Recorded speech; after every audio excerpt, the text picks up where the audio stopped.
আছে শোনে না, উলাইকা কাল আনআম, গরু ছাগলের মতো আল্লাহ বলেন নাই। আল্লাহ বলেন নাই যে কুকুর বিড়ালের মতো। কুকুর বিড়াল গরু ছাগল বলেছে আল্লাহ ওকে আমাদের সাথে তুলনা দিও না, ও নবী পেয়েছে, ওর কাছে কোরআন পেয়েছে, আমরা তো অবলা পশু প্রাণী গরু ছাগল। আল্লাহ বলেন উলাইকা কাল আনআম, ও গরু ছাগল কুকুরের চাইতেও খারাপ। আরে গরু ছাগল কুকুর বিড়াল লজ্জা শরম করে না, সমাজ ব্যাটা মানে না, যেখানে সেখানে ছটছট করে দাঁড়িয়ে পেশাব করে, অসুবিধা নাই। গরু ছাগল অবলা প্রাণী, বিবেক নাই, বুদ্ধি নাই।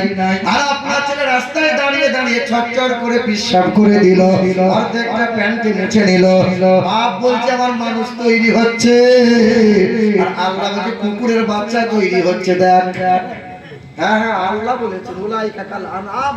কি বলছেন বলবেন ভুল হলে? হ্যাঁ, আল্লাহ বলছেন কুত্তার বাচ্চা তৈরি হচ্ছে। আরে গরু ছাগলকে পুকুরের পানি দাও, নদীর পানি দাও, খোলা পানি দাও, পেঁয়াজ লেগেছে ঢক ঢক করে পান করে নেবে।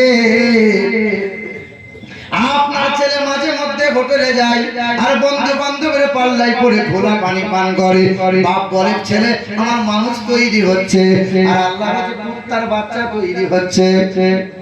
হ্যাঁ, এইরকম ভাষা দিয়ে আল্লাহ বলছেন। তার চাইতেও খারাপ বলেছেন আল্লাহ, বালহুম আদাল উলাইকা হুমুল গাফিলুন। আপনার ছেলে দিন গেলে পরে 10টা করে বিমাল চেবাই, 10টা করে, মানে গরুর নাম আছে। বাপ রাগ করিয়েন না, কষ্ট নিয়েন না, আমার কথায় দুঃখ নিয়েন না, মানুষ হওয়া লাগবে। এখন আপনার ছেলে এই যে নাতি পোতাগুলো আপনি তাকিয়ে দেখেন, যে আরে মোবাইলে খোঁচা মারছে, ভবিষ্যৎ তো অন্ধকার। হ্যাঁ, ফ্রি ফায়ার, পাবজি, এরকম এরকম এরকম করছে, মনে হচ্ছে বাপগুলো সব মরে গেছে, বাপ মা কেউ নাই, কি করবে? আপনি কিছু বলতে যাবেন তা আপনাকে বলে তোমার বাপের টাকায় করছি, কি বলবেন বলেন? আর এখন তো যুগ এসে সেলফির যুগ, শুধু বলছে বুঝছি একটা সেলফি হবে, একটা সেলফি দিয়ে একটা জানাজা পড়িয়েছি।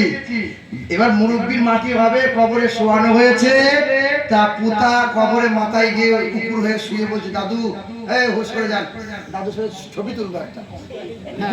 হ্যাঁ, যুবকরা ভুল বলছি নাকি বলো? এখন যারা হজ করতে যাচ্ছে 100-র মধ্যে 80টা লোক শুধু কাবা শরীফের সামনে দাঁড়িয়ে ছবি তুলছে আর মোবাইলে ছাড়ছে, কাল থেকে আমাকে হাজি বলবি, ও হজ করে আসছে। দেখো ঘর থেকে আজ শুরু কইরা মসজিদেতে আসে, আর খাবার টেবিল গোসল খানা বাদনা কোনটাতে, কে খাইলো আর কি পড়িলো এটাও তোলে সেলফি, আর ফেসবুকেতে আপলোড দিয়া লাগাই শুধু ভেলকি। মায়ের সাথে বোনের সাথে গলা গলি সেলফি, আর মায়ের সাথে বোনের সাথে গলা গলি সেলফি, আর গার্লফ্রেন্ড থাকলে কথাই তো নাই, না তুললে আর হয় কি? জাকাত সাদকা অনুদানে যদি কেউ করে, আর 1 কেজি চাল দিয়া বেটা শুধু ছবি তুলে, হাফেজ আলেম মুফতি ইমাম বাদনায় কেহ আর, এখন সবাই হাফেজ আলেম মুফতি ইমাম বাদনায় কেহ আর, ছাত্র শিক্ষক উকিল নেতা আর ব্যারিস্টার, মানে যে যেমন তার ছবির কোয়ালিটি তেমন। নামাজেতে ইবাদত, নামাজেতে মসজিদেতে নামাজে সেলফি ইবাদতে, আর এতে কাপে বসে সেলফি কোরআন তেলাওয়াতে, সভা সমাবেশে আর বায়ানের মাহফিলে, বক্তা শ্রোতা উভয় এখন সেলফির বাজারেতে। হজ উমরা করতে গিয়ে আদব আখলাক ভুলে, আর আল্লাহর ঘরকে সামনে রেখে শুধু সেলফি তোলে। মোবাইলের যুগ, কি করবেন বলেন? আমার এলাকার কয়েকজন মানুষ হজ করতে যাচ্ছে, তো হজের ট্রেনিংটা দিয়েছি, তো আমি বললাম চলো দমদম পর্যন্ত আগিয়ে দিয়ে আসি। তা দমদমে গেছি, এবার চেকিং হবে, ঢুকবে এয়ারপোর্টে। তা আমাকে এক ভদ্রলোক বলছে হুজুর তা আপনার কাছে তো বড় ফোন আছে, ওই নম্বরটা দিয়ে একবার সালমান মাকে ভিডিও কল লাগিয়ে দেন তো। তা লাগিয়ে দিয়েছি বুঝলেন, তা লাগিয়ে দেওয়ার সাথে সাথে মুরব্বী ঝরঝর করে কাঞ্চায় বলছে, তোর জন্য জানটা খুব খিদি বিদি করছে রে, কবে যে ছুটি পাবো আর কবে যে বাড়ি আসবো। তাই বললাম, বাপ তুই বাড়ি যা, এখনই যদি বউয়ের জন্য মন খিদিবিদি করে তা আরো বেগে তোমার কি হবে বাপ, তুমি বাড়ি যাও, তোমাকে বাদ করতে হবে না। ছি ছি ছি, হ্যাঁ গো, ও হজ করতে গেছে, দিয়ে 52 কেজি শুধু খেজুর আর জমজমের পানি, আর শালির জন্য একটা আতর, আর শালার জন্য একটা পাঞ্জাবি, মানে গোটা ফ্যামিলির জন্য বাজার করে নিয়ে এসছে। কেন তোর আতর পাঞ্জাবি কলকাতায় পাওয়া যাবে না? হজ করতে যাচ্ছে, অবাক ব্যাপার। কি বলবো আপনাকে, আমাদের গ্রামে একটা হাজী সাহেবের নাম বলবো না, একবার ভুল করে নাম বলে দিলাম যে গ্রাম থেকে তাড়িয়ে দেবো, মানে এরকম ব্যাপার। হ্যাঁ, জীবনে কোনোদিন মাকে খেতে দেয়নি, বাপকে খেতে দেয় নাই, 3 বার হজ করেছে, এখনো মা বেঁচে আছে। মা ওই গোয়ালে ঠাই নিয়ে আছে, কেউ মানে দুটো ছেলেই খেতে দেয় না, মা ভিক করে করে দিন কাটায়। ও 3 বার হজ করে এসেছে, যে বড় একটা লম্বা তসবি কিনে নিয়ে এসেছে, আর কালো একটা দড়ি নিয়ে এরকম মাথায় বাঁধে, আর সুবহানাল্লাহ সুবহানাল্লাহ সুবহানাল্লাহ। তাই বলছে, হাজী সাহেব এসব কি হচ্ছে বাপ? 3 হাজী, সাবধানে কথা বলবি। ফেরেশতা বলছে, তুই আয়, তোকে আছিলা করে ছিল, তুই আয়। কি বলছেন বলেন? কিছু কিছু অন্ধদের জন্য ভালো ভালো হাজীদের বদনাম, কিছু কিছু ভণ্ড আলেমদের জন্য ভালো ভালো হক্কানি আলেমদের বদনাম, কিছু কিছু ভণ্ড পীরদের জন্য এই ভালো ভালো হক্কানি পীর আউলিয়াদের বদনাম। মুসলমান, কিছু কিছু সমাজে পীর আছে এই রকম না, বাপ আমাদেরকে সংশোধন হওয়া লাগবে। হ্যাঁ, তারা সুন্দরের চাইতেও সুন্দর রাসূলুল্লাহ। বাপ সুন্দর হলে, মা সুন্দর হলে সন্তান সুন্দর হয়, ঠিক না? মাটি ভালো হলে গাছ ভালো হয়, গাছ ভালো হলে ফলন ভালো হয়, মা ভালো হলে বাচ্চা ভালো হবে, কারখানা ভালো হলে প্রোডাক্ট ভালো হবে, মায়ের পেট যদি সুন্দর হয় বাচ্চা আল্লাহওয়ালা হবে, আর মা যদি রাত দিন হিন্দি গান সিরিয়াল নিয়ে থাকে বাচ্চা বিচুতি মাল তৈরি হবে, বাপের কাছে বড় হয়ে বিড়ি চেয়ে খাবে। আবার বিড়ি দাওয়াটা, হ্যাঁ হ্যাঁ এইরকমই হবে। ভুল বলি নাই বাপ, ছেলেটা বাপকে সালা বলে ডাকবে বড় হয়ে। কি বলছো বলো? মাই চ্যালেঞ্জ, আপনার এলাকায় অনেক হাফেজ, অনেক আলেম, অনেক মুফতি আছে, একটা আলেম একটা হাফেজের নাম বলেন তো দেখি। যে আলেম, যে হাফেজ সাহেবটা বাপ মাকে খেতে দেয়নি। একটা হাফেজ একটা আলেমের নাম বলেন যে মাঝে মধ্যে বাজারে গিয়ে লটারি কাটে আর সুদের কারবার করে পেট মোটা করেছে।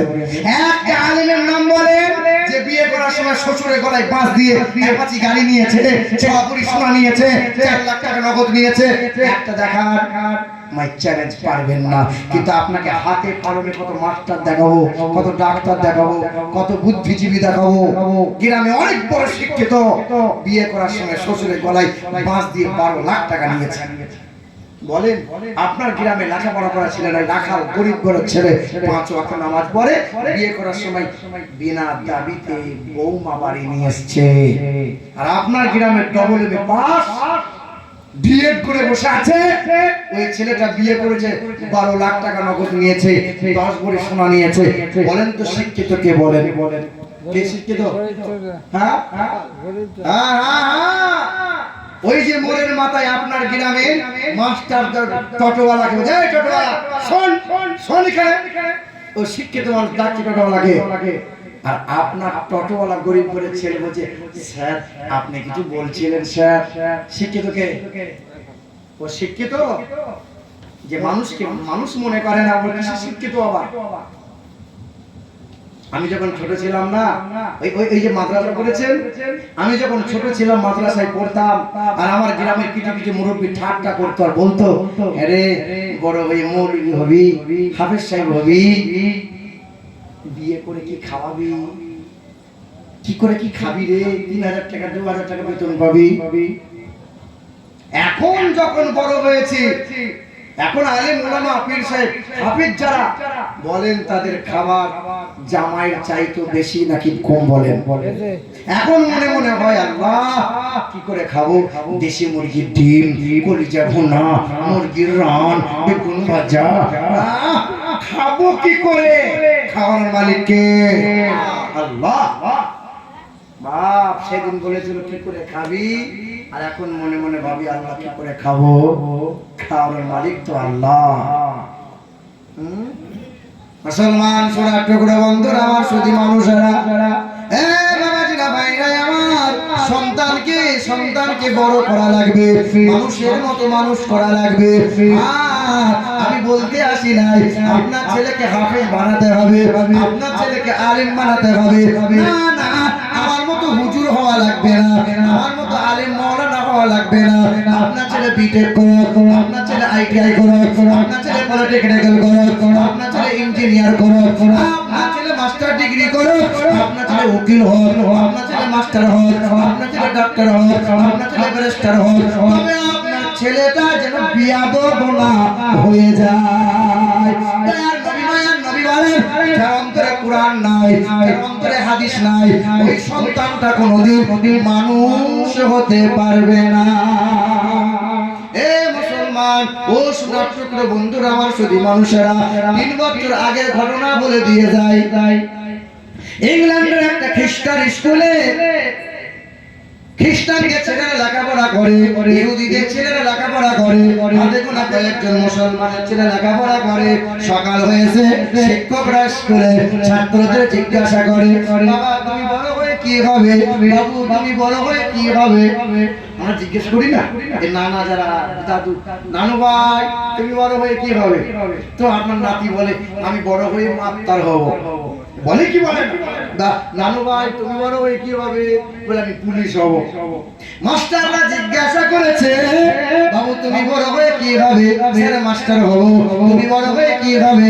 স্যার ডাক্তার হব। তুমি বড় হয়ে কি হবে? প্রফেসর হব। কেউ বলে এমএলএ এমপি হব, কেউ বলে নেতা হব। একটা 11 বছরের ছেলে, মুসলমানের ছেলে, হাতটা তুলে দিয়েছে, স্যার আমি মাস্টার ডাক্তার হব না, আমি পুলিশ হব না, আমি প্রফেসর হব না, আমি এমএলএ এমপি হব না, আমি বড় হয়ে সাহাবী হতে চাই। কি হতে চাই? তা খ্রিস্টান মাস্টার তো জানে না যে সাহাবী কোন ডিগ্রি। আমার আব্বা জানে। সকাল হয়ে গেল, মাস্টাররা হাজির হয়েছে। বাবাকে বলে আপনার ছেলের বড় মেধা, বড় স্মরণ শক্তি, কি এমন দিয়েছেন? সবাই সব ছেলেরা নিজ নিজ মনের কথা প্রকাশ করেছিল, মাস্টার হবে, কেউ ডাক্তার হবে, কেউ প্রফেসর হবে। কিন্তু 11 বছরের ছেলে হঠাৎ করে একটা আজব উত্তর দিয়েছে, বড় হয়ে নাকি সাহাবী হতে চাই। বাবু সাহাবীটা কোন ডিগ্রি? বাপ শুনে ঝরঝর করে কান্না করে, বাপ কাঁদে আর বলে আমি বাপ বলে ধন্য মনে করে, আমি বাপ আমার নসিবটা খুশনসিব হয়ে গেছে, আমার ছেলেটা বড় হয়ে সাহাবী হতে চায়। জানো নাকি সাহাবা তাদেরকে বলা হয়, নবীর পরে যারা বড় মর্তবা মর্যাদাবান তাদেরকে সাহাবা বলা হয়। সাহাবা হলো তারা রাদিয়াল্লাহু আনহুম ওয়া রাদুআন, আল্লাহ যাদের প্রতি রাজি আছে, ওয়াহতালাহুম জান্নাতিন তাজরি তাহতাহাল আনহার, আল্লাহ যাদেরকে সুসংবাদ দিয়েছে। সাহাবা হলো তারা সবচেয়ে নবীকে মহব্বত করেছে যারা, সাহাবা হলো তারা আকাশের উজ্জ্বল নক্ষত্র নেই যারা, সাহাবা হলো তারা ওয়াইজা কিলা লাহুম আমিনু ওয়া আমানান নাস। কোরআনে আল্লাহ পাক জানায় ঈমান নিয়ে আসো, মহব্বত তাদের মতো করে নাও আমার সাহাবা যারা। বাপ বলে আমি ধন্য, সাহাবা হওয়ার আর দরজা নাই, সাহাবাদের দরজা বন্ধ হয়ে গেছে। তারপরে আমার সন্তান মাস্টার হতে চাই না, ডক্টর হতে চাই না, পুলিশ হতে চাই না, বড় হয়ে নবীর আশিক সাহাবা হতে চাই। আমি বাপ আমার আর কিছু দরকার নাই, আমার ছেলে যদি সাহাবা হয়, আমি বাপের মুখ এই দুনিয়া পর দুনিয়া কবরে হাসরে আমার নূর, আমার চেহারা নুরানি হয়ে যাবে, আমার মুখ উজ্জ্বল হবে, প্রতির মেম্বারে দাঁড়ার সুযোগ হয়ে যাবে। বলে আপনার ছেলে শিখলো কি করে? বলে মোবাইলের জামানা, ছেলের সামনে মোবাইলে খোঁচা বাপ হয়ে মারি না, ছেলের সামনে মোবাইল দেখি না, আমার ছেলেকে মোবাইল দেই না। সকাল সন্ধ্যা রাত দিন তিনটে ছেলে আমার, কোনো সময় মোবাইলে হাত দেয় না। সকাল হয়ে গেল, ছেলেদেরকে সাহাবীদের জীবনী শোনায়, অনলাইনে ক্লাসটা করতে দিই না। রাত হয়ে গেল, ডিনার করার পরে ছেলেদের মুখ থেকে সাহাবীদের জীবনী শুনি, আমি বাপ বলে ধন্য মনে করি। তোমার ছেলেটা কি করছে দেখো, তুমি বাপ হয়ে ছেলের ভবিষ্যৎ নষ্ট করে দিয়েছো। খাজা গরিব নওয়াজের প্রধান খলিফা, প্রধান শিষ্য নাম কি জানা আছে? খাজা গরিব নওয়াজের প্রধান খলিফা, প্রধান শিষ্য হযরতে বাবা কুতুবউদ্দিন বাখতিয়ার কাকি রহমাতুল্লাহ আলাইহি। তো 4 বছর বয়স, মা হাত ধরে নিয়ে গেছে পাশের গ্রামের এক বুজুর্গ বান্দার কাছে, তার নাম হামিদউদ্দিন নগরী রহমাতুল্লাহ আলাইহি। তো মা পর্দার আড়াল থেকে ছেলেকে পাঠিয়েছে হুজুরের কাছে। পর্দার আড়াল থেকে হুজুরকে বলে, হুজুর আমার ছেলেকে আপনার দরবারে নিয়ে এসেছি হুজুর, আপনি মাথায় একটু হাত বুলিয়ে দেন, মাথায় ফুঁক দিয়ে দেন, আর আপনার জবান দিয়ে একটু বিসমিল্লাহটা পড়িয়ে দেন। তো হুজুর জিজ্ঞাসা করছে বয়স কত? বলে হুজুর 4 বছর। তখন আল্লাহর ওলি বলছেন 4 সাল কা বাচ্চে को मैं বিসমিল্লাহ খানি नहीं करता। 4 বছর বয়স, আর একটু বড় হোক তখন করাবো না। হুজুর একটু করিয়ে দেন, একটু করিয়ে দেন। ঠিক আছে নিয়ে আসি। কি নাম? তো 4 বছরের ছেলে কচি জবানে বলছে আমার নাম কুতুবউদ্দিন। বলো বাপ। বিসমিল্লাহির রহমানির রহিম। এ মুসলমান সোনার টুকরো বন্ধুরা, একবার পড়াই, দ্বিতীয়বার পড়াই, তৃতীয়বার পড়াই, 3 বারের বার আর চুপ নাই। 4 বছরের ছেলে পড়তে শুরু করলো, আউযু বিল্লাহি মিনাশ শাইতানির রাজিম, বিসমিল্লাহির রহমানির রহিম, আলহামদুলিল্লাহি রাব্বিল আলামিন, আর রহমানির রহিম, মালিকি ইয়াউমিদ্দিন, ইয়্যাকা না'বুদু ওয়া ইয়্যাকা নাস্তাঈন। সূরা ফাতিহা শেষ হয়ে গেল, আর থামানো যায় না, পড়তে লাগে তো পড়তেছে। আলিফ লাম মিম যালিকাল কিতাবু লা রাইবা ফীহি। পড়তে পড়তে সূরা বাকারা শেষ হয়ে গেল, সূরা আল ইমরান শেষ হয়ে গেল, সূরা নিসা শেষ হয়ে গেল, সূরা আল মাইদা শেষ হয়ে গেল, সূরা আনআম শেষ হয়ে গেল, সূরা আরাফ শেষ হয়ে গেল, সূরা আনফাল শেষ হয়ে গেল। 1 পারা নয়, 2 পারা নয়, 4 পারা নয়, 6 পারা নয়, 8 পারা নয়, 10 পারা নয়। 4 বছরের ছেলেটা 15 পারা পর্যন্ত কোরআন শরীফ দাঁড়িয়ে দাঁড়িয়ে শুনিয়ে দিল। अल्लाह रोली बोलছে बेटी तू तो अभी कहा मेरे बच्चे 4 साल का है। बोले हाँ हुजूर আমার ছেলের বয়স 4 বছর। बोले नहीं ये 4 साल का बच्चे नहीं है, ये 40 साल का बूढ़ा है। अरे 40 বছরের বুড়ো যা করতে পারে না, 4 বছরের ছেলে করে কি করে? হুজুর আমার ছেলে জানে। বল বাপ কি করে শিখলি? বলে আমার মা জানে। মা বলছে আমার ছেলে জানে, ছেলে বলছে মা জানে। বল বাবা বল। সঙ্গে সঙ্গে হযরতে বাবা কুতুবউদ্দিন বলেন হুজুর বেয়াদবি নেবেন না, আমি আমার মায়ের স্তনে মুখ লাগিয়ে 2 বছর দুধ পান করেছি। 2 বছরের বেশি কোনো সন্তানকে দুধ পান করানো জায়েজ নাই। অনেক মা আছে 2.5 বছর 3 বছর ধরে দুধ পান করিয়ে যাচ্ছে। 2 বছর দুধ পান করেছে হুজুর। আমি যখন দুধের জন্য ছটফট করতাম, কান্না শুরু করতাম, আমার মা দৌড়ে চলে যেত, আগে ওযু করে নিত, তারপরে আমাকে বুকে তুলে নিত, আমার মুখটা স্তনে লাগিয়ে দিত, আমি গুনগুন করে কোরআন তেলাওয়াত শুনতাম। আমার মা কানের কাছে 1 থেকে 15 পড়া পর্যন্ত কোরআন শরীফ বারবার রিপিট শোনাইতেন। আমি মায়ের কোলে শুয়ে শুয়ে 2 বছরে কোরআন শুনে শুনে শুনে শুনে আমি আমার মায়ের স্তনে দুধ পান করেছি। সারাদিনে 8 বার করে প্রতিটা সন্তান দিন রাত্রিতে মাত্র 4 কেজি 2 কেজি করে দুগ্ধ পান করে, প্রতিবার 250 গ্রাম করে সন্তান দুগ্ধ পান করে। ওই সন্তান কুতুবউদ্দিন বলেন আমি প্রতিদিন 8 বার করে দুধ পান করতাম। যতবার দুধ পান করেছি ততবার মা কোরআন শুনিয়েছে। 1 থেকে 15 পড়া পর্যন্ত কোরআনটা মায়ের করে শুনে শুনে শুনে শুনে আমি মায়ের করে 15 পড়া হাফেজ হয়ে গেছি। তোমার বউ মানে তোমার বউ, আমাদের বৌমা, আমাদের ঘরের মহিলারা দিনদার সিরিয়াল হিন্দি গান শোনে, পেটে বাচ্চা আছে আর স্বামীর গায়ে হাত বুলিয়েও যেন আমাদের যে ছেলে হবে না তার নাম রাখবো হযরত আলী। ফেরেশতা বলে তোর ছেলে এরে গরু তৈরি হবে রে। তুই মা নিজে ঠিক নাই, কোরআন পড়ে না, সূরা কালাম নাই, দোয়া দুরুদ নাই, দিনদার সিরিয়াল, নামাজ কাজা হলে অসুবিধা নাই, সিরিয়াল যেন কাজা না হয়। এখন আবার টিভি লাগবে না, মোবাইলে দেখছে। হায় হায় হায় হায় হায়, হ্যাঁ ভুল বলছি নাকি বলেন? ভুল বলছি? ও মুসলমান, সুন্দরের চাইতেও সুন্দর যিনি আমার আপনার পেয়ারা নবী হাবিবে কিবরিয়া জনাবে মুহাম্মদ রাসূলুল্লাহ সাল্লাল্লাহু আলাইহি ওয়াসাল্লাম। ওই মুর্শিদাবাদের পাশে একটা জেলা আছে মালদা জেলা, নাম শুনেছেন? মালদা জেলা 2 বছর আগের ঘটনা বলে দিয়ে যায়। মালদা ডিস্ট্রিক্টে কুরিয়া বলে একটা থানা আছে, ওই থানার আন্ডারে বামুনগরের একটা ছেলে আছে। ছেলেটা 26 বছর বয়স, ডবল এমএ পাস করেছে। হঠাৎ করে আমাকে ফোন দিল, হুজুর আপনার নাম কি? আমিরুল ইসলাম। জি হ্যাঁ। আপনার বাড়ি কি? বর্ধমান। জি। বলে আমি বামুন ঘরের ছেলে, আপনার ওয়াজগুলো আমি শুনি, বড় ভালো লাগে। আল্লাহ দরবারে দোয়া করি, আল্লাহ বামুন ঘরের ছেলে ওয়াজ শুনে আল্লাহ তাকে ঈমানওয়ালা করে দাও, আল্লাহ তাকে হিদায়াত দান করে দাও।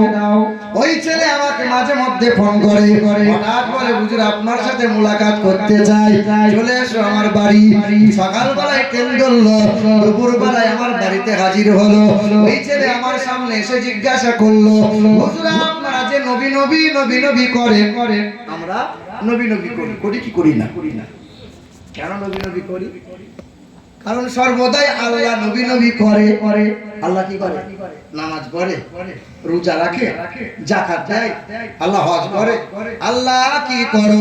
আল্লাহ বলেন আমি আল্লাহ সব সময় নবী নবী করি, আমার ফেরেশতারা নবী নবী করে, तमाम সাহাবায়ে কেরামরা নবী নবী করে। হযরত আবু বকর নবী নবী করেছেন, ওমর ফারুক নবী নবী করেছেন, উসমান গনি নবী নবী করেছেন, মাওলানা আলী নবী নবী করেছেন, হযরত তালহা নবী নবী করেছেন, আব্দুর রহমান বিন আউফ নবী নবী করেছেন, আব্দুল্লাহ বিন মাসউদ নবী নবী করেছেন, আম্মা আমিনা সারা জীবন নবী নবী করে গেছে, আম্মা হাফসা নবী নবী করেছে, আম্মা খাদিজা নবী নবী করেছে, আম্মা আয়েশা নবী নবী করেছে, আম্মা মারিয়া নবী নবী করেছে, আম্মা ফাতেমা নবী নবী করেছে, ইমাম হাসান নবী নবী করেছে, ইমাম হুসাইন নবী নবী করেছে, ইমাম জারুল আবিদিন নবী নবী করেছে, ইমাম জাফর সাদিক নবী নবী করেছে, মৌলভী পিরানি পীর দস্তগীর সারা জীবন নবী নবী করে গেছে, খাজা বাবা খাজা মঈনুদ্দিন সারা জীবন নবী নবী করে গেছে, খাজা বাহাউদ্দিন নকশবন্দি নবী নবী করে গেছে, খাজা শেখ আহমদ শেরবন্দি নবী নবী করে গেছে, বাবা নিজামউদ্দিন আউলিয়া, বাবা শামসুদ্দিন পানিপতি, বাবা ফরিদউদ্দিন আউলিয়া, বাবা কুতুবউদ্দিন আউলিয়া সারা জীবন নবী নবী করে গেছে। হুগলির মাটিতে শুয়ে আছেন আল্লাহর ওলি, এবার বাংলার ওলি, ওবার বাংলার ওলি, সুলতানুল আরিফিন কুতুবুল আউলিয়া হযরত আবু বকর সিদ্দিক সারা জীবন নবী নবী করে গেছে। বড় মাওলানা আল্লামা রুহুল আমিন সারা জীবন নবী নবী করে গেছে, খাজা দেওয়ান দেশের নবী নবী করে গেছে, খাজা মানসুর শাহ রহমাতুল্লাহ আলাইহি সারা জীবন নবী নবী করে গেছে, ইমাম আহমদ রেজা ফজলে বেরেলভী সারা জীবন নবী নবী করে গেছে।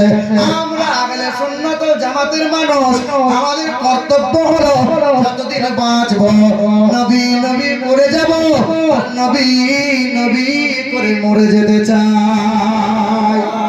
নারে তাকবীর, নারে তাকবীর। জি হ্যাঁ, বামুন ঘরের ছেলে বলছেন যে সারা জীবন যে নবী নবী করেন, ওই নবীর কথা কি বেদ পুরাণে আছে? আমি বললাম শোনো বাপ, তোমাদের চার বেদে শ্যামতের হুজুর রে, তোমাদের শ্যাম চার বেদে কম বেশি আমাদের নবীর গুণগান কম বেশি ৭১ বার বলা হয়েছে, তবে মোহাম্মদ মোহাম্মদ বলে বলা হয় নাই, বলা হয়েছে ইন্দ্রজোনা উপস্রোত নাম রসংসা ভবিষ্যতে এইতং কৌলগাত রায় জানিসু পর ধর্মনি ধর্মত্তনৈ সাতন ভগবান বতরিষ্যতি, তিনার নাম হবে নরসংসা, বাংলা করলে হবে প্রশংসিত, আরবি করলে হবে মুহাম্মাদুর রাসূলুল্লাহ। ও বাপ, তখন ওই বামুন ঘরের ছেলে আমাকে জিজ্ঞাসা করে, হুজুর নবীজির চরিত্রের কথা কেমন করে বলা আছে? আমি বললাম শোনো, তোমাদের বেদে লেখা আছে অষ্টগুণ পুরসংধি পজন্তি কৌলঞ্চ তমস্রতঞ্চ বহুভাষিতাচ দানং যথা শক্তি কৃতজ্ঞতাচ, পৃথিবীর জমিনে কল্যাণ করত জগৎগুরু বিশ্বের মহান নেতা আসবেন, তিনি মানব জাতির মুক্তির দূত হয়ে, তিনি কখনো আমানতের খেয়ানত করবেন না, তিনি কখনো মিথ্যা কথা বলবেন না, তিনি অত্যন্ত লজ্জাশীল হবেন, তিনি পৃষ্ঠভাষী হবেন, তিনি অল্পভাষী হবেন, তিনি কালো মানুষদের মুক্তির সূর্য হবেন, নারী স্বাধীনতার অগ্রদূত হবেন, তিনি জীবনে কখনো কোনোদিন বিনা কারণে গাছের ফল ফুল পাতা ছিঁড়বেন না, তিনি জীবনে কখনো কোনোদিন মানব অথবা দানবের সাথে দুর্ব্যবহার করবেন না, তিনি হবেন দয়ার নবী মায়ার নবী জানাবে মুহাম্মদুর রাসূলুল্লাহ। ওই বামুন ঘরের ছেলে বলে, হুজুর আর গলায় পইতে রাখবো না, আল্লাহ যেন কবুল করে নিয়েছে, অন্তরে যেন নবীর মহব্বত পয়দা হয়েছে। সন্ধ্যা হয়ে গেল, ছেলে বাড়ি যেতে চাই না, আমার ঘরে গোসল করে খাবার খেলো। ওই ছেলে বলে, হুজুর আর গলার পইতে রাখবো না। নবীর চরিত্র দেখেন, যিনি অত্যন্ত লজ্জাশীল ছিলেন, যেমন একজন কুমারী মহিলার লজ্জা তার চাইতে অধিকতর লজ্জাশীল ছিলেন আমার আপনার নবী রাসূলুল্লাহ। আচ্ছা বলে, এখন ছেলেদের মেয়েদের লজ্জা শরম আর আছে না গেছে? হ্যাঁ, আপনি বাজারে যাবেন, আপনি চোখে তাকিয়ে দেখবেন না, এমন এমন ন্যাংটা শয়তান মহিলা আছে, মানে এমন পোশাক পরবে আপনাকে না দেখিয়ে ছাড়বে না। দেখ দেখ, কি বলছেন বলেন? কিছু কিছু চ্যাংড়া ছেলেরা আছে জাঙ্গিয়া পরে ঘুরে ঘুরে বেড়াচ্ছে, লজ্জা শরম নাই, মুসলমান। আচ্ছা বলেন, আপনাদের গ্রামে বিয়ে হয় তো? বিয়ের অনুষ্ঠানের আগের দিন গায়ে হলুদ হয়। এই যে গায়ে হলুদটা কে মাখাই বাপ? মা মাখিয়ে দেয় না, নিজে নিজে মাখে? কথা বলে না মেয়েরা। কে মেয়েরা? মানে ভাবিরা। কারা? ভাবিরা বলতে হবে। হ্যাঁ, ভাবিরা মাখায়, ভাবিরা।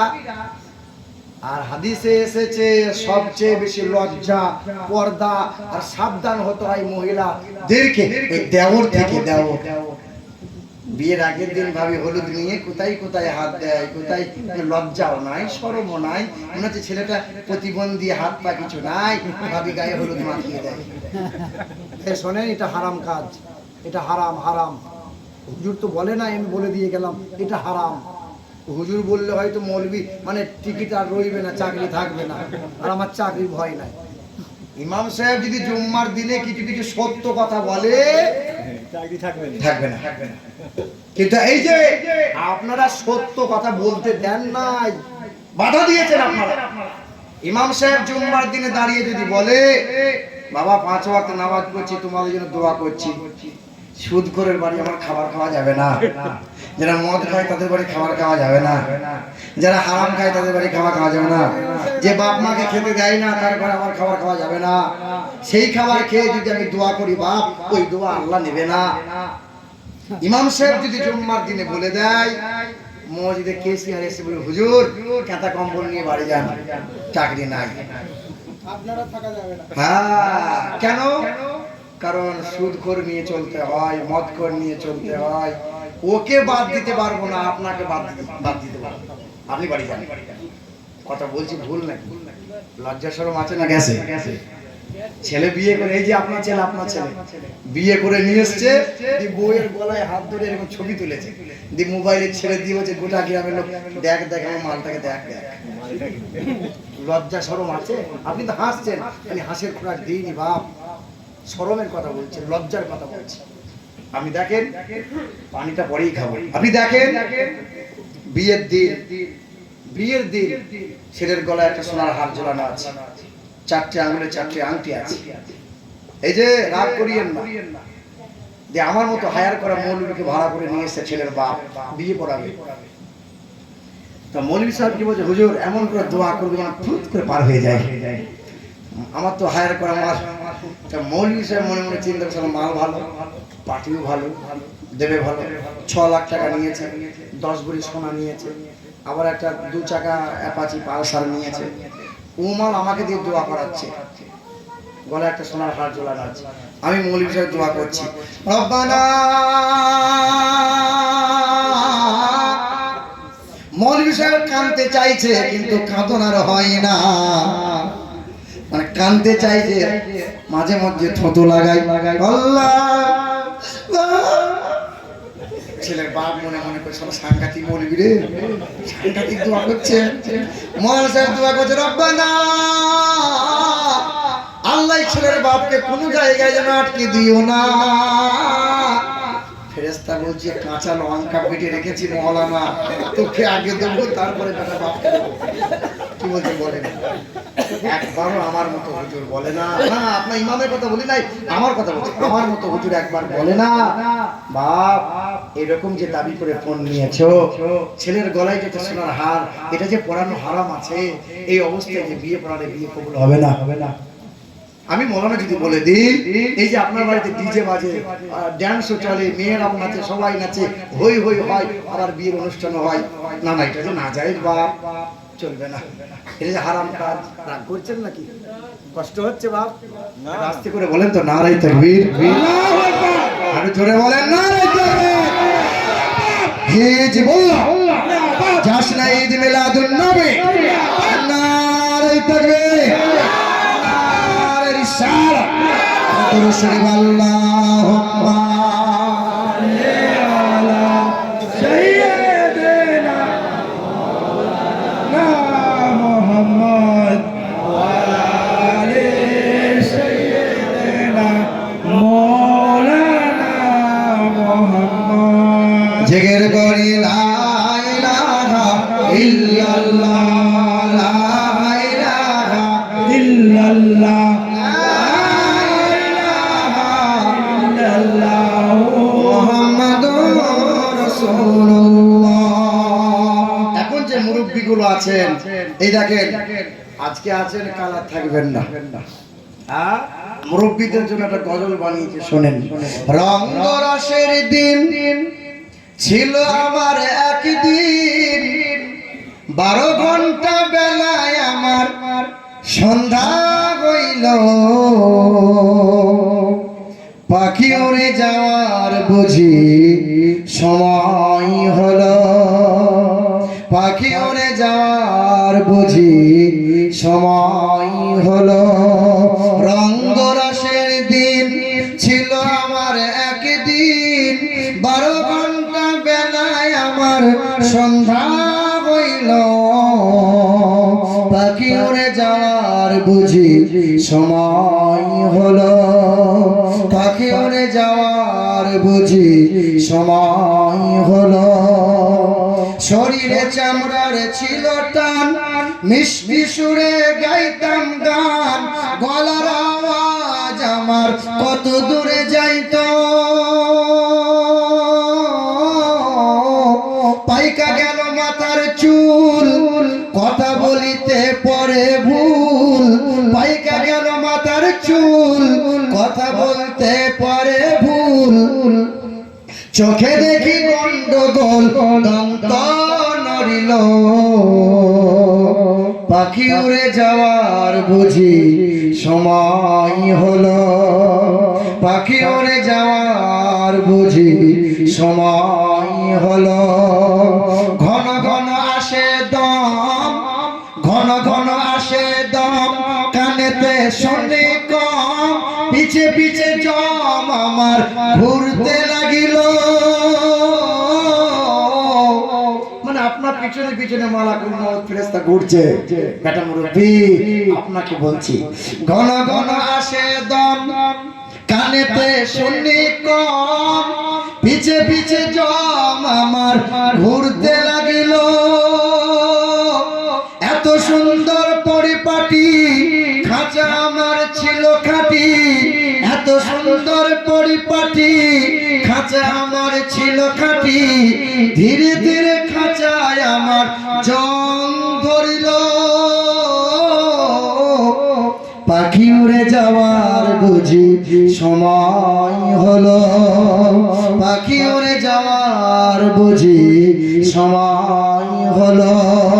রঙ্গরসের দিন ছিল আমার একদিন, 12 ঘন্টা বেলায় আমার সন্ধ্যা হইল। পাখি উড়ে যাওয়ার বুঝি সময় হলো।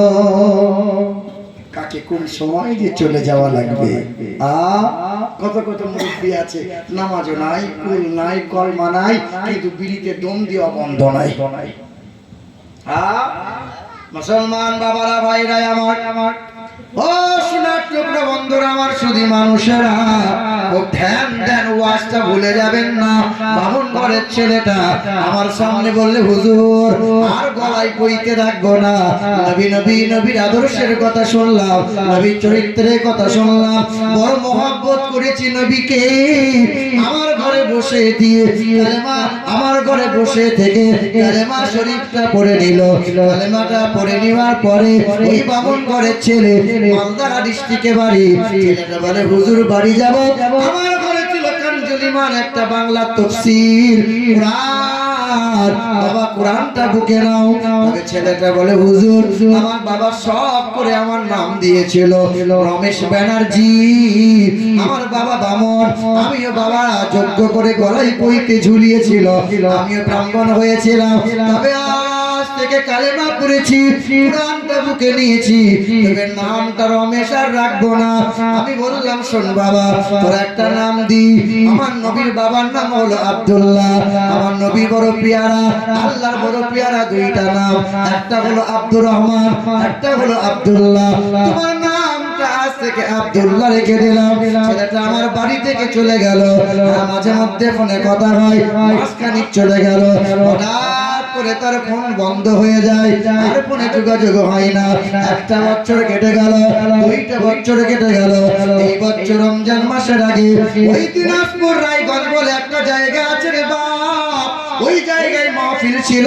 ইসালে সবে হাজির হয়েছিলাম, আমি ছিলাম, আর জুনাইদ ভাই ছিল ফুরফুরা শরীফের।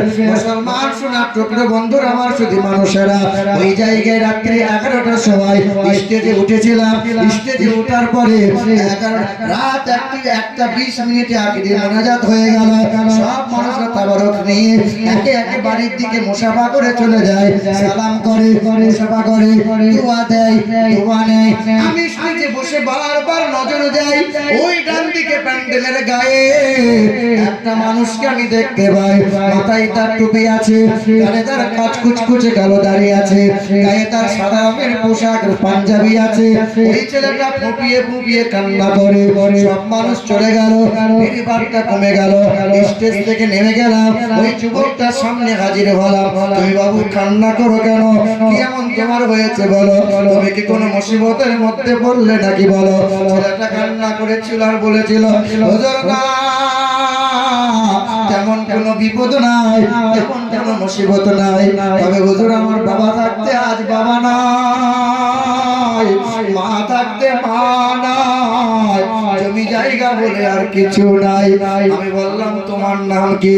বলে, হুজুর আপনি কি আমাকে চিনতে পারেন না? তবে হ্যাঁ, চিনতে পারবেন না। কাল মাথায় টুপি ছিল না, আজকে মাথায় টুপি হয়েছে। কাল গালে দাড়ি ছিল না, আজকে গালে দাড়ি রেখে দিয়েছে। কাল লম্বা পোশাক ছিল না, আজকে লম্বা পোশাক পরে নিয়েছে। হুজুর আপনি আমার নামটা দিয়েছিলেন আব্দুল্লাহ, ছেলেটাকে বুকে টেনে নিয়ে বললাম, তুমি কান্না করো কেন বলো, কেমন বিপদে পড়লে বলো। বলেছে এই দিন আপনার ঘর থেকে কোরআন নিয়ে এলাম, কোরআনটা মাঝে মধ্যে পড়ছিলাম, রাতের বেলায় যখন গুনগুন করে তাফসীর গুলো পড়ি, অনুবাদ গুলো দেখি, নজরুল গুলো গুনগুন করে পড়ি, পাড়ার মানুষরা জানতে পেরে গেল।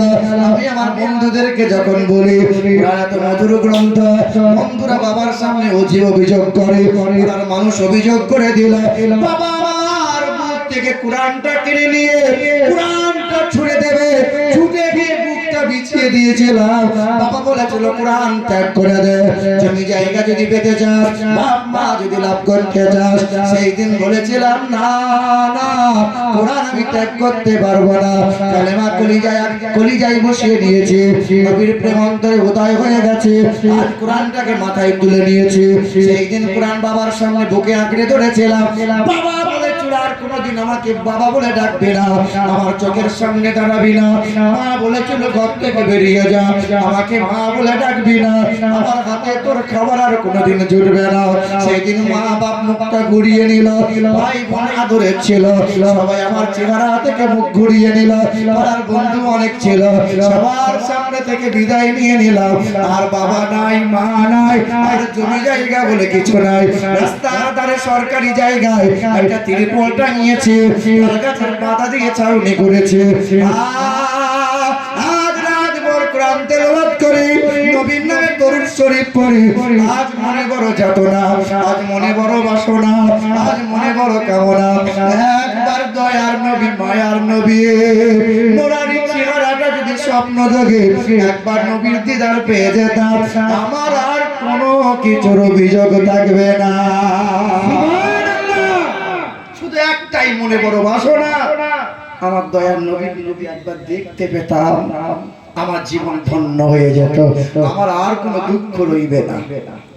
আরে মুসলমান সোনার টুকরো বন্ধুরা, সুন্দরের চাইতেও সুন্দর তিনি, আমার আপনার পেয়ারা নবী হাবিবে কিবরিয়া জনাবে মুহাম্মদুর রাসূলুল্লাহ সাল্লাল্লাহু আলাইহি ওয়াসাল্লাম। যে নবীকে মহব্বত করে বামন ঘরে ছেলে কোরআন বুকে নিল, সবকিছু ত্যাগ করতে পারলো। আর মুসলমান আমরা ওই নবীকে মহব্বত করতে পারি নাই। সুন্দরের চাইতেও সুন্দর নবী যেমন সুন্দর ছিল, তার বাবাও তেমন সুন্দর। হযরতে আব্দুল্লাহ কত সুন্দর ছিল জানেন? আব্দুল্লাহ যখন তিনি যুবক ছিলেন, মক্কার মহিলারা আব্দুল্লাহকে দেখার জন্য ওকে ঝুঁকে মারত। মক্কার শহরের একজন মহিলা, তার নাম ছিল রুমাইয়া। রুমাইয়া বলে আব্দুল্লাহকে বড় মহব্বত করে নিয়েছে। পথের ধারে আব্দুল্লাহর সাথে দেখা হয়ে গেল, আব্দুল্লাহকে সামনে নিয়ে বলল, আব্দুল্লাহ একটু আমার জন্য থেমে যাও। কি বলতে চাও বলো রুমাইয়া? সেদিন বলেছিল আব্দুল্লাহ, আমি তোমাকে অন্তর থেকে মহব্বত করি, আমি তোমাকে বড় ভালোবাসি। হে আব্দুল্লাহ, আমার মনে বড় তামান্না তুমি আমার স্বামী হবে, আমি তোমার বিবি হব, আমি তোমার সাথে সংসার করতে চাই। হে আব্দুল্লাহ, তুমি যদি আমাকে বিবি বানিয়ে নাও, আমি খুশি করে আমার ভাই তোমাকে উটের হাদিয়া দেবে। আব্দুল্লাহ জবাবে বলেছিল, না না, আমার বাবা এখন বাবা আছে বেঁচে, মা আছে বেঁচে, বাপ মায়ের কথার বাইরে পা ফেলতে পারবো না। আব্দুল্লাহ বাড়ি চলে গেল, বাপ মায়ের সামনে বলল, আব্বা, মক্কা শহরের একজন মহিলা আমাকে বলেছে বড় ভালোবাসি, আমাকে নাকি বিবাহ করতে চায়। সেই দিন আব্দুল মুত্তালিব বলেছিল, আব্দুল্লাহ না না, তুই আমার 10 পুত্রের ছোট পুত্র, তুই আমার শখের ছেলে, তুই আমার বড় আদরের ছেলে, তোর মক্কা শহরে বিয়ে দেবো না। ইয়াসরিবে একটা বন্ধু আছে, একসঙ্গে ব্যবসা করেছিলাম, ওই মদিনা মানে আগে নাম ছিল ইয়াসরিব, ওই ইয়াসরিবে তার নাম আব্দুল ওয়াহাব জুহরি, তার একটা কন্যা আছে, সেই কন্যার নাম নাকি আমিনা। ভাই আব্দুল্লাহ, আমি তার সঙ্গে বিবাহ দেব বলে কথা দিয়ে এসেছে। হে আব্দুল্লাহ, চল বাবা। আব্দুল্লাহকে হাত ধরে নিল, আর মক্কায় রাখবো না, তাড়াতাড়ি বিয়েটা দিয়ে দেবো। আব্দুল্লাহকে নিয়ে চলে গেল, 450 কিলোমিটার রাস্তা অতিক্রম করে ইয়াসরিবে পৌঁছে গেল। ইয়াসরিবে যাওয়ার পরে আব্দুল ওয়াহাব জুহরির কন্যা আমিনাকে দেখে মুগ্ধ হয়ে গেল। তার মায়ের নাম ছিল বারিরা। আমিনাকে দেখে মুগ্ধ হয়ে গেল। আর দেরি করা গেল না,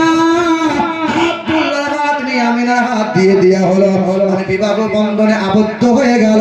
বিবাহ যেমন হয়ে গেল, একদিন এক রাত কেটে গেল, দ্বিতীয় দিন দ্বিতীয় রাত কেটে গেল, 3 রাত কাটার পরে 4 দিনের দিন আব্দুল্লাহ আমিনাকে নিয়ে মক্কায় ফিরে গেল। শ্বশুর বাড়ি কদিন ছিল বলেন না? কদিন? এই যে আপনারাও সংসার করেছেন, ছেলে মেয়ে হয়েছে, অনেক মানুষের দাড়িগুলো চুলগুলো সাদা হয়েছে, বলেন তো বিবেকে হাত দিয়ে আপনার শ্বশুর বাড়িতে কতদিন বেরিয়েছিলেন?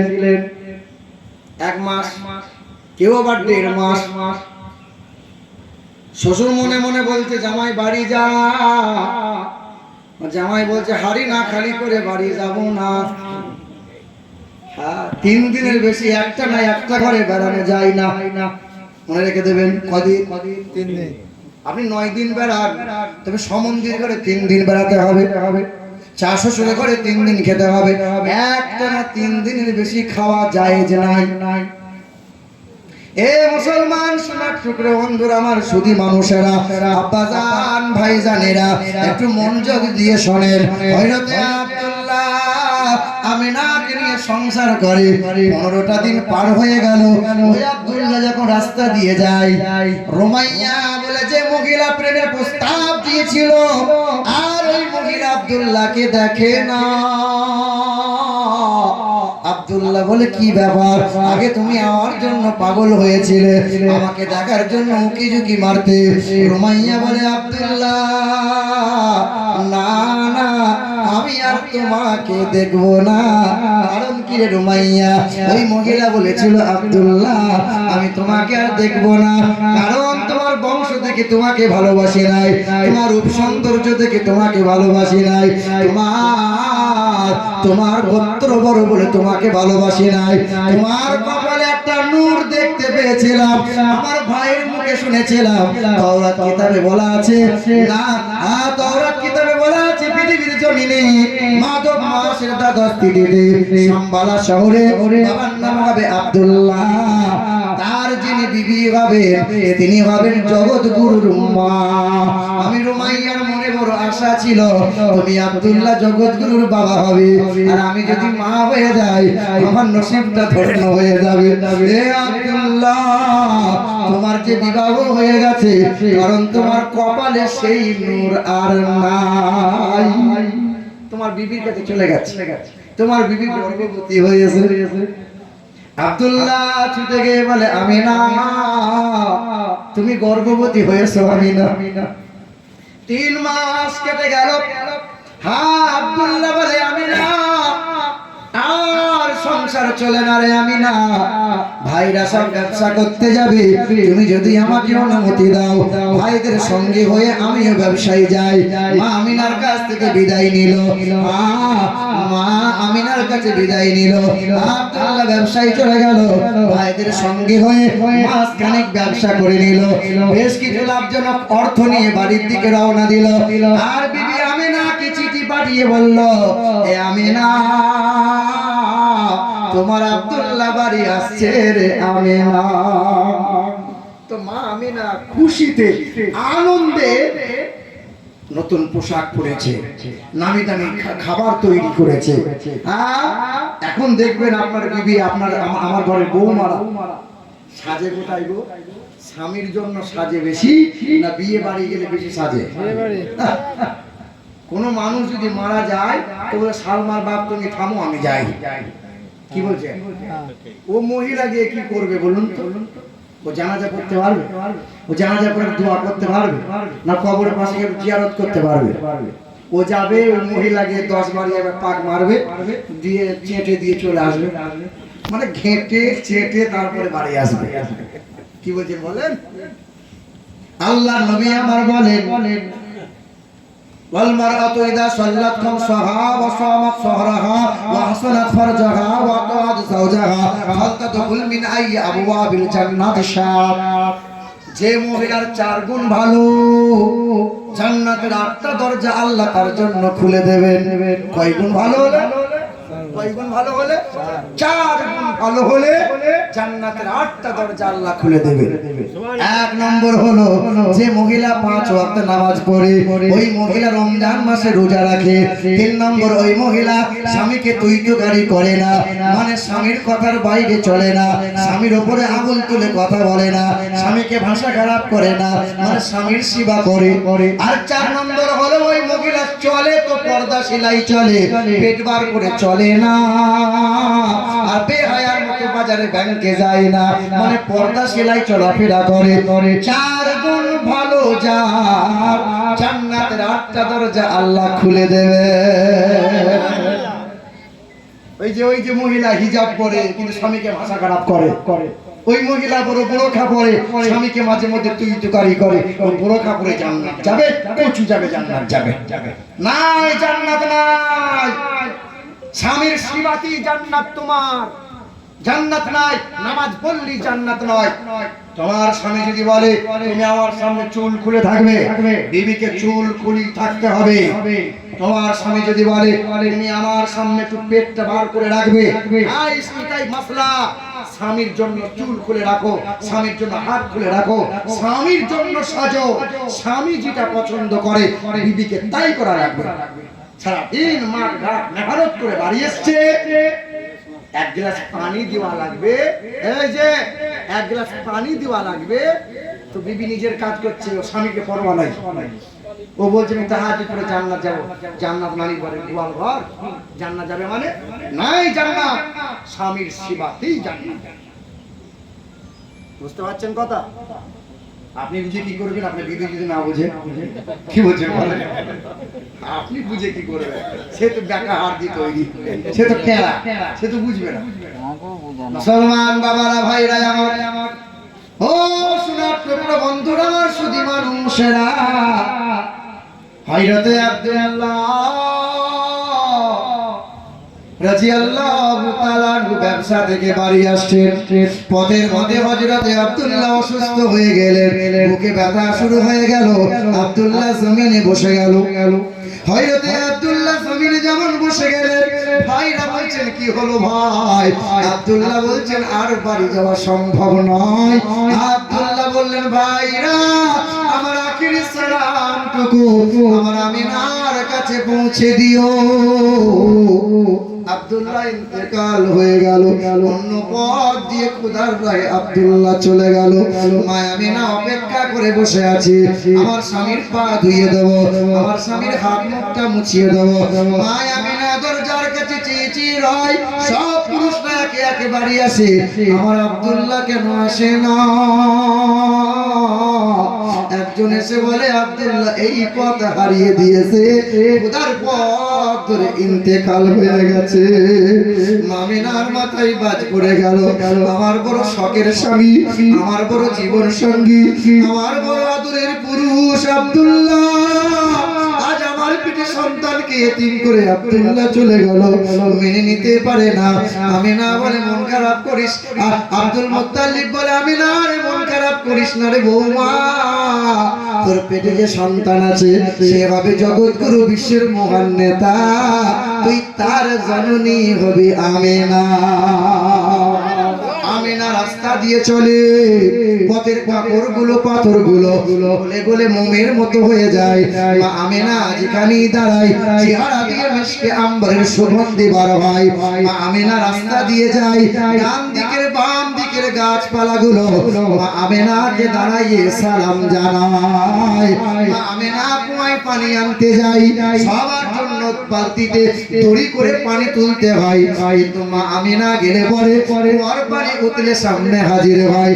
মা আমিনা বলে এমন কোন রাত নাই যে রাত্রিতে আল্লাহ পাকের মালাইকা ফেরেশতারা, যে রাত্রিতে বিবি হাজেরা, বিবি মারিয়া, বিবি মারিয়াম, বিবি আসিয়া আমাকে সালাম জানায় না। নারে তাকবীর, নারে তাকবীর, নারে রিসালাত, নারে হায়দারি, সুবহানাল্লাহ, আলহামদুলিল্লাহ। আচ্ছা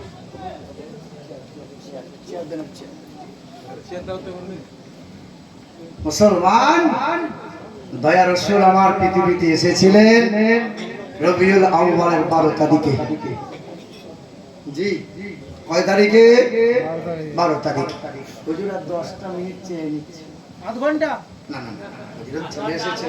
না, আধ ঘন্টা আমরা তো ওই হুজুরের জন্য থাকবো। বেয়াদবি আর হবে আধ ঘন্টা ওই হুজুরের জন্য আমরা থাকবো। আমরা ওই হুজুরের জন্য অপেক্ষা করব। আপনি বলুন, ভালো লাগছে। আধ ঘন্টা। এদিকে রাখা। আধ ঘন্টা। আচ্ছা ঠিক আছে, আমি সংক্ষিপ্ত আকারে একটা করুণ ঘটনা শোনেন। দয়া রাসূল মায়ার নবী হাবিবে কিবরিয়া জনাবে মুহাম্মদ রাসূলুল্লাহ সাল্লাল্লাহু তাআলা আলাইহি ওয়াসাল্লাম তিনি পৃথিবীর জমিনে ভূমিষ্ঠ হলেন। দয়ার নবী পৃথিবীতে যখন এলেন, নবীজির নারী কাটা লাগে না, কারণ মায়ের সাথে নবীর নারীর কোনো যুক্ত ছিল না।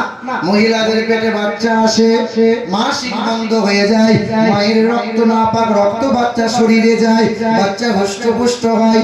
আল্লাহ পাক যেন বলতেছিল, আমেনা তোর পেটের সন্তান সে যে আমার মাহবুব, সে যে আমার হাবিব, আমার হাবিবের জন্য তোমার দেহের রক্ত না, আমি আল্লাহ পাক জান্নাতি খাবার কুদরতি হাত দিয়ে খাওয়াইব। দয়ার নবী যখন ভূমিষ্ঠ হয়েছিলেন, তো মা আমিনা তো শোক করে কান্না করেছিলেন। হ্যাঁ, মা আমিনার কষ্ট হয়েছিল। শ্বশুর জিজ্ঞাসা করে, আমিনা তোর তো সুখের দিন রে মা, কেন এত কান্না হয়? মা আমিনা কাঁদে আর বলে, আব্বা আজ আমার স্বামী, আজ আমার জীবন সঙ্গী, আজ আমার আব্দুল্লাহ যদি হায়াতে থাকতো, আজ আমার আব্দুল্লাহ যদি বেঁচে থাকতো, খুশিতে আনন্দে আত্মহারা হয়ে মিষ্টি বেলাইতো, খুরমা খেজুর বেলাইতো, আর আমার এই শিশু মুহাম্মদের জন্য মক্কার বাজার থেকে একটা খেলনা কিনে নিয়ে আসতো। আমার মুহাম্মদ খেলা করতো, আমার মুহাম্মদ খুশিতে আত্মহারা হয়ে যেত, বাপের কোলে যেত, বাপের কাঁধে চড়ে মক্কার বাজারে ঘুরতো। সেই দিন আল্লাহ পাক যেন বলতেছিল, আমিনা কাঁদিস না রে মায়া, আমিনা কাঁদিস না, আব্দুল্লাহ যদি বেঁচে থাকতো, দুনিয়ার সামান্য খেলনা দিত, ওই টাকার খেলনা 500-600 টাকা দামের খেলনা দিত। না না, আমার হাবিবের জন্য দুনিয়ার কোনো খেলনা দেব না। আল্লাহ পাক বলে, আমার হাবিবের জন্য আকাশের চাঁদটাকে আমি আল্লাহ খেলনা বানিয়ে দিলাম। নবীর চাচা হযরতে আব্বাস রাদিয়াল্লাহু তাআলা আনহু একদিন নবীকে বলতেছিলেন, ওগো নবী, আপনি যখন ছোট্ট ছিলেন আমি আপনাকে দেখতাম, যশোর রাত্রিতে আপনি দোলনায় শুয়ে থাকতেন, আমি আপনার দিকে নজর করে চেয়ে থাকতাম, আপনি আকাশের দিকে শাহাদাত আঙুলটা তুলে রাখতেন, একবার ডান দিকে ঘুরিয়ে দিতেন, আকাশের চাঁদটা ডান দিকে ঘুরে যেত, আঙুলটা নিয়ে বাম দিকে করে দিতেন, আকাশের চাঁদটা বাম দিকে ঘুরে যেত। তখন আল্লাহ রাসূল কেঁদেছিলেন, চাচার হাতটা ধরে বলেছিলেন, চাচা আপনি কি জানেন না, চাচা আপনি কি জানেন না, আমার যে বাপ ছিল না, আমার যে মা ছিল না, 6 মাসে বাপ চলে গেল, 6 বছরে মা চলে গেল, 8 বছর 2 মাস 10 দিনে দাদুকে হারিয়ে দিয়েছি, আমি বড় অসহায় হয়েছিলাম। তাই তো আল্লাহ পাক বলে, আল্লাহর হাবিবের জন্য আমি চাঁদটাকে খেলনা বানালাম। দয়ার নবীর পাক জবানের ঘোষণা, চাষা আনাল কামার ইনাজিনি ওয়া ইউহাকিনি ওয়া ইয়ামনাউনি মিনাল বুকা। ও চাচা, আকাশের চাঁদটা আমাকে সান্ত্বনা দিত, আকাশের চাঁদটা আমাকে বলতো, কাঁদিস না মুহাম্মদ, আমাকে কাঁদতে মানা করতো, আকাশের চাঁদটা আমাকে খেলা দেখাইতো, আমি নবী আকাশের চাঁদকে নিয়ে খেলা করতাম। নবীজি এসেন, মা তো কেঁদেছিল নবীর জন্য, কিন্তু নবীজি যখন ভূমিষ্ঠ হলেন, জমিনে ঠুকেছিলেন মাথা, কেঁদেছিলেন কি মায়ের জন্য, কেঁদেছিলেন কি বাবার জন্য, কেঁদেছিলেন কি আত্মীয় পরিবারের জন্য, কেঁদেছিলেন ইয়া রাব্বি হাবলি উম্মতি, ইয়া রাব্বি হাবলি উম্মতি, আল্লাহ আমার উম্মতিকে তুমি রেহাই করে নিও আল্লাহ। বাপ ছোট্ট ঘটনা শুনেন, এটা বলেই সমাপ্ত করে দেবো। আল্লাহ রাসূল তায়েফের ময়দানে গিয়েছিলেন, কারণ নবীজির যখন 8 দিন বয়স, সেই দিন আল্লাহ রাসূলকে মা হালিমা তায়েফ শহরে নিয়ে চলে গিয়ে নবীকে দুধ পান করিয়েছিলেন। নবীজি কোরআন পেয়েছিলেন, কোরআনের পানি নিয়ে তায়েফের মাটিতে গিয়েছিলেন, যে মাটিতে দুধ পান করে নবী একটু বড় হয়েছিলেন, যে মাটিতে 5 বছর রাসূলুল্লাহ ছিলেন, এই তায়েফের মাটিতে রাসূলুল্লাহ গিয়ে বলেছিলেন তায়েফের মানুষগুলোকে, লা ইলাহা ইল্লাল্লাহ আনা রাসূলুল্লাহ, তোমরা এক আল্লাহকে মেনে নাও, আমি রাসূলকে তোমরা স্বীকার করে নাও। তায়েফের নিষ্ঠুর মানুষরা জবাবে বলেছিল, মুহাম্মদ তুমি কি মরার জায়গা পেলে না? এখানে মরে গেলে যে মাটি দেওয়ার লোক পাবে না মুহাম্মদ। এমন নিষ্ঠুর হৃদয়ের মানুষ ছিল তারা, নবীর কদমটা থমকে গিয়েছিল। বেঈমান নিষ্ঠুররা এই বাচ্চা নওজোয়ান গুলোকে লেলিয়ে দিয়েছিল আর বলেছিল, রাস্তা দিয়ে পাগল এই মুহাম্মদটা যখন যাবে এমন করে পাথরে ঘা মারবি যেন মুহাম্মদ বেঁচে বাড়ি ফিরতে না পারে। নওজোয়ান যুবকগুলো সব লেলিয়ে গিয়েছিল, যেন কেমন হয়ে গিয়েছিল, মোটা মোটা হুল হুল পাথর নিয়ে আমার নবীকে জোরে জোরে আঘাত করেছিল। ইতিহাস সাক্ষ্য দেয়, স্বর্ণের পানি দিয়ে লেখা আছে, নবীর চেহারার এই কাপড়টা সাদা রঙের ছিল, মোটা ছিল, নবীর পোশাকটা ছিঁড়ে গিয়েছিল, পাথরে আঘাতে ছিঁড়েছে, চামড়া ফেটেছে, পাথরগুলো মাংসের মধ্যে গেঁথে গেঁথে গিয়েছিল। নবী যখন লটকে পড়ে যাচ্ছে না, তখন তায়েফের নিষ্ঠুর মানুষরা গোল করে ঘিরেছিল। আল্লাহ নবীকে 3 বার পাথরে ঘা মেরেছিল, নবীর মাথাটা ফেটে পিছন দিয়ে রক্তের বন্যা বয়েছিল, আর পায়ের খরমটা এই রক্ত দিয়ে গড়িয়ে চামড়ার সাথে জমাট বেঁধে গিয়েছিল। নবী বেহুঁশ হয়ে জমিনে পড়েছিল। ইতিহাস বলে যে বেঈমানরা আমার নবীকে পায়ে করে লাথি মেরে বলেছিল, মুহাম্মদ মরে নাই। নাউজুবিল্লাহ, কত বড় আস্পর্ধা! আল্লাহর আরশ কেঁপে গিয়েছিল। সেদিন আসমান থেকে জিবরাইল ফেরেশতা ছুটে এসে আল্লাহর রাসূলকে আদর করে চুমা দিয়ে যে জায়গায় নবীকে লাথি মেরেছিল শয়তানরা, সেই জায়গায় জিবরাইল ফেরেশতা চুমা দিয়ে জিবরাইল ফেরেশতা রাসূলুল্লাহকে নিয়ে উহুদে পাহাড়ের চূড়ায় নিয়ে গিয়েছিলেন। আজও হাজিরা হজ করতে গেলে এই চামড়া চোখে দেখতে পাবে। সেদিন জিবরাইল ফেরেশতা বলেছিলেন, পাহাড় যে নবীকে সৃষ্টি না করলে আল্লাহ তোর মতো পাহাড়কে বানাতো না। আমার নবীকে একটু শোয়াবো, একটু নবীর জন্য নরম বিছানা হয়ে যায় না। সেদিন পাহাড়টা সমতল হয়ে গেছে, আল্লাহ রাসূলকে আলতো করে শুইয়ে দিয়েছিলেন, আর জিবরাইল ফেরেশতা পাখনাই করে হাওয়া করেছিলেন। নবীর চোখ দুটো খুলে বলেছিলেন, জিবরাইল কাঁদছো কেন ভাই, কি হয়েছে তোমার? বলে, ইয়া রাসূলুল্লাহ, আপনার কষ্ট দেখে আমি শুধু জিবরাইলের নয়, আসমান থেকে কোটি কোটি ফেরেশতা জমিনে নেমে এসেছে, আর যাদের আগমনের কারণে সূর্যের কিরণটা আজকে আড়াল হয়ে গেছে। আপনি একবার বলেন না ইয়া রাসূলুল্লাহ, ওই বিয়াদব গাদ্দারগুলোকে ধ্বংস করে দেই। সেদিন আল্লাহ রাসূল বলেছিলেন, না, ওরা আমাকে চেনে না, ওরা আমাকে জানে না, প্রতিশোধ আমি নিতে আসি নাই। সেদিন জিবরাইল ফেরেশতা কেঁদে কেঁদে নবীর কানের কাছে কিছু বলেছিলেন, কালটা কণ্ঠে, ইয়া রাসূলুল্লাহ আপনার খুব কষ্ট হচ্ছে, বলুন ইয়া রাসূলুল্লাহ, একবার আপনি মুখে বলুন না আপনার কোথায় কোথায় কষ্ট হচ্ছে। আল্লাহ শুনতে চেয়েছে, বলেন না। সেদিন আল্লাহ রাসূল জিবরিল ফেরেশতার মুখটা টিপে ধরে বলেছিলেন, জিবরাইল আমার মালিককে আমার কষ্টের কথা শোনাইও না। জিবরাইল তোমাকে একটা কথা বলবো, আমার মালিককে শোনাবে, আমার মনের বড় জমানো কথা, বলো না জিবরাইল। জিবরাইল ফেরেশতা বলেছেন, ইয়া রাসূলুল্লাহ কি এমন কথা যা আমি আপনার মারফতে আমি বলবো আল্লাহকে, বলুন কি কথা। সেদিন আল্লাহ রাসূল নিজের কষ্টের কথাটা চেপে রেখে বলেছিলেন, আমার মালিককে বলো না, আমার মালিক যেন আমার এই গুনাহগার, আমার এই দুর্বল, আমার এই নাদান উম্মত গুলোকে মাফ করে দেয়, বলো না জিবরাইল। সেদিন জিবরাইল ফেরেশতা কেঁদেছিল আর বলেছিল, ইয়া রাসূলুল্লাহ আমি আদম থেকে ঈসা পর্যন্ত দেখেছি, কত নবী পয়গম্বর দেখলাম, সংসার করেছিল, তারা কখনো কখনো উম্মতের কথা ভুলে গিয়েছিল। আপনি এমন একজন নবী, নিজের সংসার উজাড় করে দেন, ছেলেমেয়ের ভাবনা ত্যাগ করে দেন, কিন্তু 1 মিনিটের জন্য এই উম্মতকে ভুলতে পারেন না। সেদিন নবী বলেছিলেন, আমি যদি আমার উম্মতকে ভুলে যাই, আমার উম্মত কার কাছে সুপারিশ পাবে বলো? আমি আমার উম্মতকে যদি ভুলে যাই, পুলিশের হাতে আমার দুর্বল উম্মত কি করে পার হবে বলো? শোনেন, 10টা বছর পার হয়েছে, নবীকে মেরেছিল তাইফের মানুষরা। নবীজির বয়স তখন 61 প্লাস, 61 বছর ছিল। আল্লাহ রাসূল বলেছিলেন, আয়েশা, আম্মা আয়েশা সিদ্দিকা রাদিয়াল্লাহু তাআলা আনহা ছুটে এসে বলছেন, লাব্বাইক ইয়া রাসূলুল্লাহ। আল্লাহ রাসূল বলছেন, আয়েশা আমার শরীরে একটু হাত দাও। নবীর শরীরে হাত দিয়ে বলছেন, ইয়া রাসূলুল্লাহ বড্ড জ্বর এসেছে গো রাসূল। আল্লাহ রাসূল বলছেন, আয়েশা জাইতুনের তেল রাখা আছে, একটু উষ্ণ গরম করে আমার পিঠে একটু মালিশ করে দেবে আয়েশা। আল্লাহ রাসূল যেমন বলেছেন, আম্মা আয়েশা ছুটে গিয়েছেন, তেলটা উষ্ণ গরম করে নবীর পিঠের কাছে নিয়ে এসেছেন। ইয়া রাসূলুল্লাহ, ওগো রাসূল আপনি পিঠের কাপড়টা তোলেন না, আপনার পিঠে একটু তেল মালিশ করে দিই। আল্লাহ রাসূল দুটো হাতে করে পিঠের কাপড়টা তুলে ধরেছিলেন। আম্মা জান আয়েশা ডান হাতে করে তেলটা নিয়েছিলেন। নবী পিঠ মোবারকটা দেখে মা আয়েশার চোখ চরক গাছ হয়ে গেছে।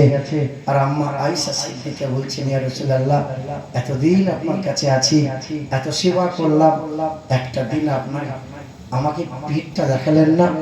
আপনার পিঠে খাল খাল গর্ত গর্ত ঘায়ের দাগ হয়ে আছে। ইয়া রাসূলুল্লাহ আপনার কবে পক্স হয়েছিল গো নবী? আপনার কবে বসন্ত হয়েছিল গো নবী? সেদিন আল্লাহ রাসূলের কথাটা বন্ধ হয়ে গিয়েছিল। নবী বাক রুদ্ধ হয়ে কেঁদে বলেছিলেন, আয়েশা আয়েশা তুমি জানো না আয়েশা, 10 বছর আগে তাই নিষ্ঠুর মানুষরা এমন করে পাথর ছুঁড়েছিল যে পাথরের দাগগুলো এখনো খাল খাল গর্ত গর্ত হয়ে আছে। আয়েশা সেদিন আম্মা জান আয়েশা কেঁদেছে আর বলেছে, নবীর চেহারায় মশা বসে না, যে নবীর চেহারায় মাছি বসে না, যে নবীর চেহারার ঘাম মোবারক অত্যন্ত পবিত্র, যে নবীর পেশাবটা পবিত্র, যে নবীর পায়খানা পবিত্র, সেই নবীর নুরানি চেহারা থেকে বেঈমান একটু মায়া হয় নাই। ইয়া রাসূলুল্লাহ আপনি একবার যদি বলে দেন আল্লাহ ধ্বংস করে দেবে। আয়েশা না, আয়েশা প্রতিশোধ চাইনি। হাসরের যখন মুসিবতের দিন আসবে, আল্লাহ যখন খুব রাগান্বিত হয়ে যাবে, আমি আমার মালিকের সামনে আমার পিঠটা দেখাবো, আমার মালিক আমার পিঠটা দেখবে, আর আমার আল্লাহ পাক বড় দয়ালু হয়ে যাবে। আল্লাহ পাক দয়ার রহমতের জোয়ার আসবে। আল্লাহ বলবেন, হাবিব পিঠ চাল চাল করে নিয়ে এলেন। হাবিব বলেন বিনিময়ে কি চাইছেন বলেন?